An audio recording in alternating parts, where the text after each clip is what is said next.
Badira lan boteretsu baten inguruan antolatzen diren esposaketak. Gizarte mailan ezaguna den kuadro edo eskultura bat amu bezala erabiltzen da, artelanaren atzean dagoen artista bere osotasunean ezagutu dadin. Badira alere, beste esposaketa batzuk, obra bakarra bere baitan hartzen dutenak, publikoak bere interesa lan hontan soilik ezar dezan. Lan bakar bateko enfasia da, hain zuzen ere, Bilboko Arte Ederretako Museoak sustaturiko obra gonbidatua zikloak bilatzen duena, orotara 50 bat deialdi burutu dituena. Eta azken gonbidatua, Paul Delvaux margolari belgiarra genuke, eta bere Lapel obra misteriotsu eta liluragarria.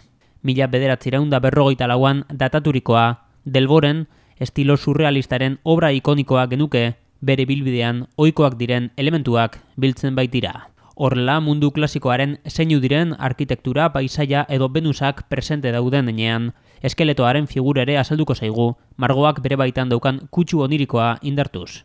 Emakumeak erabateko protagonismoa daukan lan hontan, naturalismoaren astarnak ere aurki daitezke.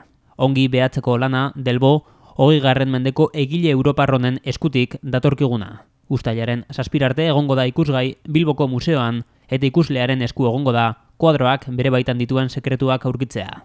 Akaso sekretu horiek pertsonaien begirada galdu eta enigmatikoan aurki daitezke. On me dit que nos vies ne valent pas grand-chose, elles passent en un instant comme fanent les roses.